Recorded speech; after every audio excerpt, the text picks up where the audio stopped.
জুলাই আন্দোলনের কথা আপনারা বলবেন না, শুধু আপনারা করেছেন। জুলাই আন্দোলনে আপনার প্রায় 1400 লোক প্রাণ দিয়েছে। সেই 1400 লোকের প্রাণের মধ্যে প্রায় 1000-এরও বেশি বিএনপির ছাত্র দল, যুব দল, স্বেচ্ছাসেবক দল, শ্রমিক দল, বিএনপির লোক সকলে মৃত্যুবরণ করেছে।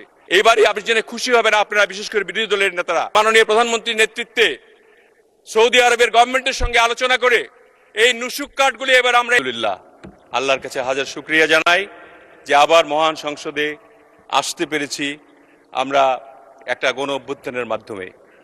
আমি ধন্যবাদ জানাই আপনাকে এই জন্য যে আপনি কামালপুরে যুদ্ধ করেছেন, আমাদের সম্মুখ যুদ্ধ জেনারেল জিয়ার আন্ডারে থেকে এই কামালপুর, রৌমারী, রাজীবপুর এই সমস্ত এলাকায় আপনি সম্মুখ যুদ্ধ করেছেন এবং সেখানে আপনি আমার এলাকায় 2 বার গিয়েছেন, কামালপুরেও গিয়েছেন। কামালপুরে গিয়ে যে আপনাদের নামগুলি লিপিবদ্ধ করা ছিল সেই নামগুলিকেও মুছে ফেলে দেওয়া হয়েছিল এই ফ্যাসিস্ট সরকারের আমলে। এবং শহীদ রাষ্ট্রপতি জিয়াউর রহমানের একটা মোরাল ছিল, সেই মোরালটাকেও ভেঙে সেখানে জিয়াউর রহমান শেখ মুজিবের মোরাল দেওয়া হয়েছিল। এত ফ্যাসিস্ট সরকারের কাছ থেকে আমরা একটা এই সদ্য প্রাপ্ত একটা গণতান্ত্রিক সরকার, এই সরকার কিভাবে চলবে এটা নিয়ে আমরা যদি এই বাকবিতণ্ডা এর মধ্যে থাকি কেমনে হবে। মাননীয় স্পিকার, আমি ধন্যবাদ জানাই যে আমাকে এখানে আসতে দেওয়া এবং আমাদের মাননীয় প্রধানমন্ত্রী জনাব তারেক রহমান তিনি আমাকে ঠাঁই দিয়েছেন তার মন্ত্রিসভায় এবং তিনি কিছু কাজ করতে দিয়েছেন, সেই কাজগুলি যাতে আমরা করতে পারি সেই কাজগুলির সম্বন্ধে 2-1টি কথা আমি বলবো। মাননীয় স্পিকার, আমি বলতে চাই মাননীয় স্পিকার, মাননীয় প্রধানমন্ত্রী আমাদের প্রয়াত দেশনেত্রী বেগম খালেদা জিয়া এবং শহীদ রাষ্ট্রপতি জিয়াউর রহমানের যে আত্মার মাগফিরাত কামনা করে তারপরে আমি বক্তব্যটা শুরু করতে চাই। আমি আজকের যে রাষ্ট্রপতি ভাষণের সম্পর্কে আনিত ধন্যবাদ প্রস্তাবের উপর যে কিছু কথা সেগুলি বলতে চাই, এই জন্য তাকে ধন্যবাদ দিতে চাই এই জন্য যে তিনি তার ভাষণে ফ্যাসিবাদ অবসান, গণতান্ত্রিক শাসন ব্যবস্থা পুনঃপ্রতিষ্ঠা এবং জনগণের প্রত্যাশা অনুযায়ী একটা জবাবদিহিমূলক জনবান্ধব সরকার গঠনের জন্য তিনি আশা ব্যক্ত করেছেন, যা মাননীয় প্রধানমন্ত্রী জনাব তারেক রহমানের নেতৃত্বে একটি সরকার গঠন হবে এবং সে সরকারটি সর্বস্তরে সর্বক্ষেত্রেই ভালো ফলাফল করবেন সেই আশা তিনি ব্যক্ত করেছেন। সেই জন্য আমি ধন্যবাদ জানাতে চাই আমাদের সেই বক্তব্যকে, যিনি আমাদের শহীদ রাষ্ট্রপতি জনাব শাহাবুদ্দিন সাহেবকে।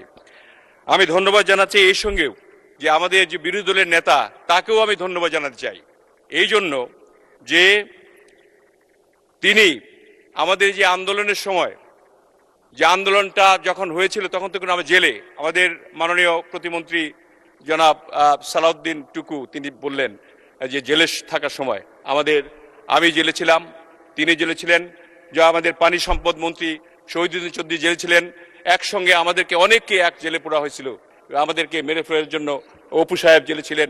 আমরা সবাই মিলে যে জেলে থাকা অবস্থায় যে ওনাদের যে সেক্রেটারি জেনারেল গোলাম পরোয়ার সাহেব যখন ছিলেন ওইখানে একদিন তার চোখ বেঁধে তাকে নিয়ে যাওয়া হচ্ছিল রিমান্ডে।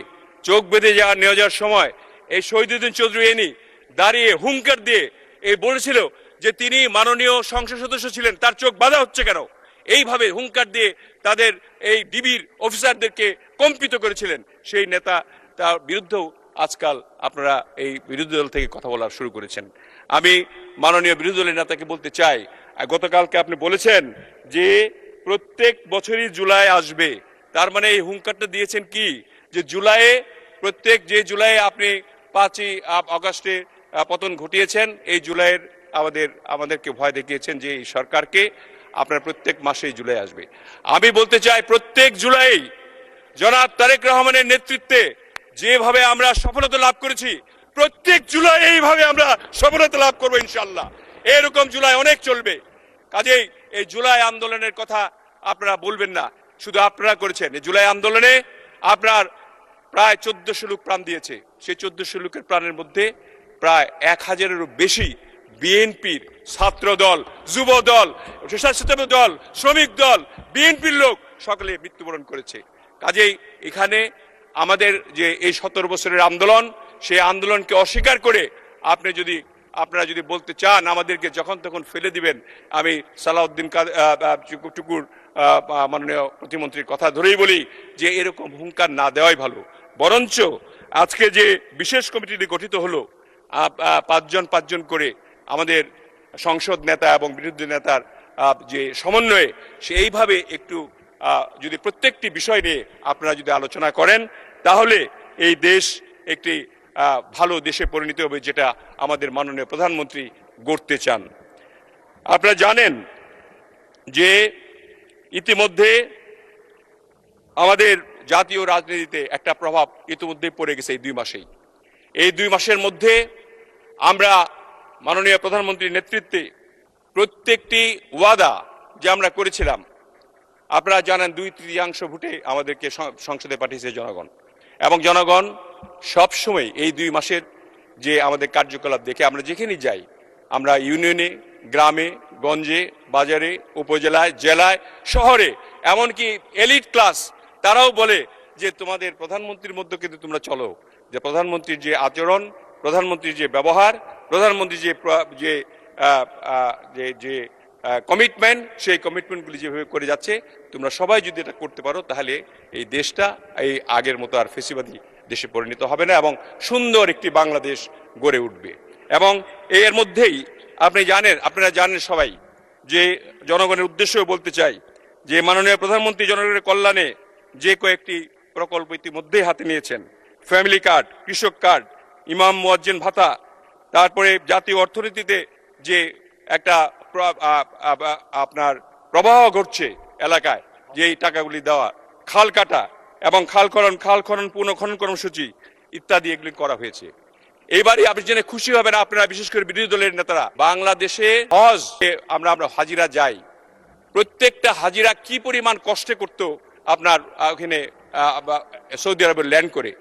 একটা নুসুক কার্ড নামে একটা কার্ড আছে, যে কার্ডের মধ্যে আপনারা জানেন যে কার্ডে সমস্ত নাম দেওয়া থাকে মাননীয় স্পিকার, যে তার আইডেন্টিটি সেই নুসুক কার্ড ছাড়া তিনি বেরোতে পারেন না। সেই মাননীয় প্রধানমন্ত্রীর নেতৃত্বে সৌদি আরবের গভর্নমেন্টের সঙ্গে আলোচনা করে এই নুসুক কার্ডগুলি এবার আমরা এখানে নিয়ে এসেছি। হাজিদেরকে এখানে ইমিগ্রেশন করে নুসুক কার্ডগুলি এখানে দিয়েছি, যাতে করে হাজিরা ওখানে নেমে সরাসরি বাড়িতে চলে যেতে পারে, নুসুক কার্ডের জন্য যাতে আধা ঘন্টা, 2 ঘন্টা, 3 ঘন্টা, 4 ঘন্টা দেরি না করতে হয়।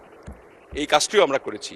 আমাদের এই 2 মাসের কার্যকলাপ মাননীয় স্পিকার আপনি যদি দেখেন, তাহলে অবশ্যই আপনি প্রশংসা করবেন যে এই 2 মাসে এই যা হয়েছে এবং এগুলো পর্যায়ক্রমে হতে থাকলে আগামী 5 বছরে যে $1 ট্রিলিয়ন, 10 বছরের মধ্যে $1 ট্রিলিয়ন অর্থনীতি পরিণতি করার জন্য মাননীয় প্রধানমন্ত্রী যে বোয়িং ক্রয় করার জন্য চুক্তি স্বাক্ষর করতে যাচ্ছি, আমরা ইতিমধ্যেই আমাদের পর্যটন কর্পোরেশনকে ঢেলে সাজিয়ে এখানে যাতে আপনার প্রবৃত্তি, আমাদের জাতীয় প্রবৃত্তিতে আমরা 2-3% মাত্র দেওয়া হতো, এখন যাতে আমরা বেশি করে 7-8% ভর্তুকি আমরা দিতে পারি, এই জাতীয় প্রবৃত্তিতে অংশগ্রহণ করতে পারি।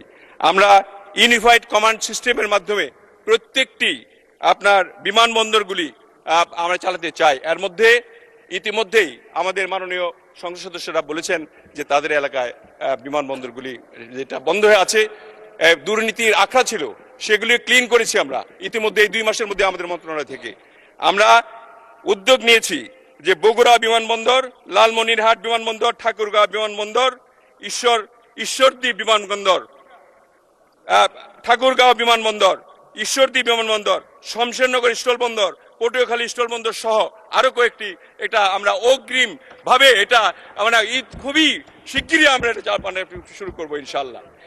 আমার মনে হয় এই একটা জিনিস যদি আমাদেরকে সময় যদি দেওয়া হয় সরকার থেকে, এমআরও, মেনটেন্যান্স, রিপেয়ারিং এবং ওভারহোলিং করার জন্য যদি বিমানগুলিকে করার জন্য একটা সুযোগ প্রদান করা হয়, এখানে বিলিয়নস অফ ডলার আর্ন করা সম্ভব মাননীয় স্পিকার।